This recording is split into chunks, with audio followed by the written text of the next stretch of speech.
25 जून 1975, जब राष्ट्र के सबसे बड़े सेवक ने सत्ता के लोभ में राष्ट्र को ही अंधकार में धकेल दिया, लोकतांत्रिक व्यवस्था को नुकसान पहुंचाने का प्रयास किया गया, जनता के अधिकार और प्रेस की स्वतंत्रता छीन ली गई, वरिष्ठ पत्रकारों को जेल में ठूंस दिया गया, जो पत्र प्रकाशित हो रहे थे उनमें सरकार की अनुमति प्राप्त समाचार ही छापे जा रहे थे। स्पष्ट है कि समाचारों में सत्यता का अभाव हो चला था। इसका विरोध कुछ समाचार पत्रों में मुख्य पृष्ठ को खाली छोड़कर जताया गया। ऐसे विकट समय में स्वयंसेवक ही थे जिन्होंने कलम के सच्चे सिपाही का धर्म निभाया। उसी दिन के जनसत्ता इंडियन एक्सप्रेस ने अपना जो संपादकीय कॉलम है वो खाली छोड़ा।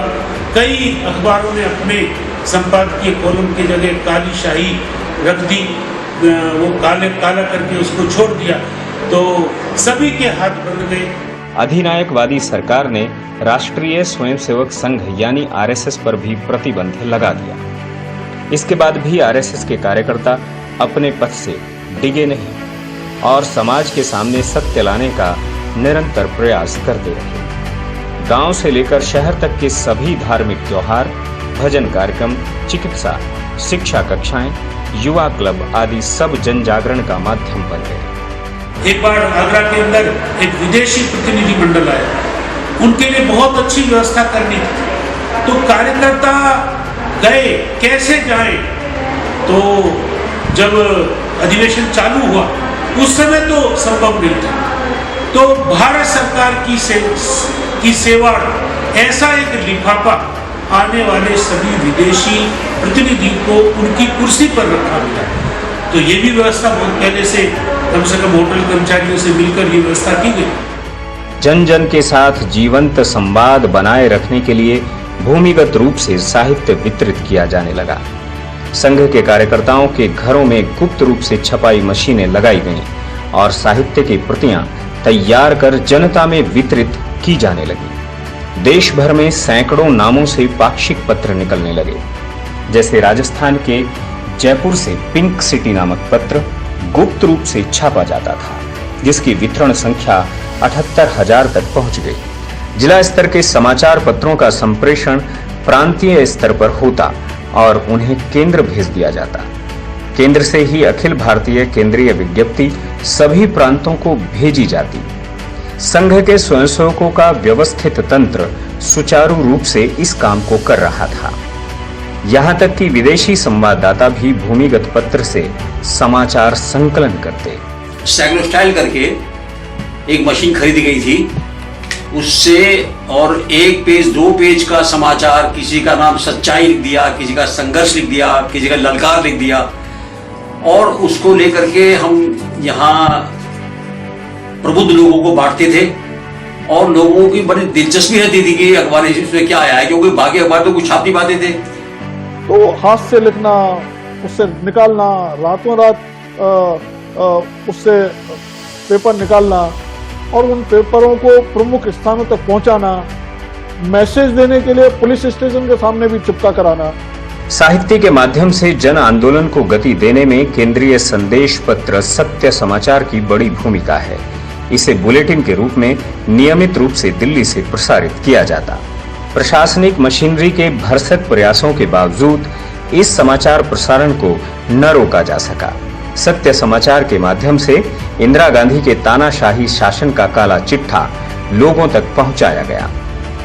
डॉक्टर सुब्रमण्यम स्वामी और मकरंद देसाई, ये 2 संघ के कार्यकर्ता गए थे और इन्होंने अमेरिका में फ्रेंड्स ऑफ इंडिया इंटरनेशनल इस संस्था की स्थापना की और उसका एक सत्यवाणी नाम का पत्र निकाला। सत्यवाणी न्यूज करके वो उसमें लेख भी देते थे और सत्यवाणी अखबार भी जो है वो दिल्ली एयरपोर्ट पर कभी हांगकांग से, कभी कनाडा से, कभी अमेरिका से, कभी लंदन से अलग अलग फ्लाइट से आता था और यहाँ करके अपने जो बड़े नेता थे उनके पास जेलों में जाता था। भूमिगत स्वयंसेवक सच्चे पत्रकार का धर्म तब निभा रहे थे जब संघ सीधे सीधे प्रशासनिक अधिकारियों के निशाने पर था। इतना ही नहीं, लगभग 1 लाख से अधिक स्वयंसेवकों को जेल भेजा जा चुका था।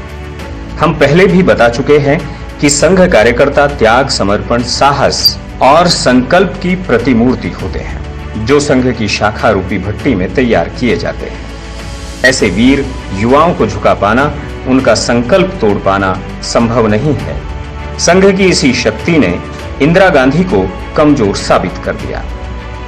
आज हमारा ध्यान बार बार लोकनायक जयप्रकाश नारायण की ओर जा रहा है।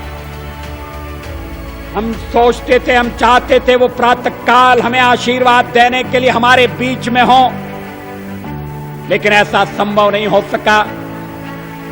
उनका संदेश सवेरे पढ़कर सुनाया गया। वो हजारों मील दूर हमसे बैठे हैं, लेकिन वो जहां कहीं हैं, आज वो प्रसन्न होंगे और हमें भी गर्व और गौरव का अनुभव हो रहा है कि हमने उनकी कल्पना की पार्टी को आज विधिवत स्थापित कर दिया है। महंगाई और भ्रष्टाचार के विरोध से आरंभ हुआ इंदिरा गांधी के विरुद्ध आंदोलन अब लोगों के मन में इंदिरा के प्रति नफरत भरने लगा। जेपी आंदोलन के अतिरिक्त इसकी एक झलक तब भी देखने को मिली जब आपातकाल के बाद जेल से निकलने के बाद अटल बिहारी वाजपेयी दिल्ली के रामलीला मैदान में बने मंच पर पहुंचे और स्वरचित 3 पंक्तियों के माध्यम से अपनी बात जनता के सामने रखी।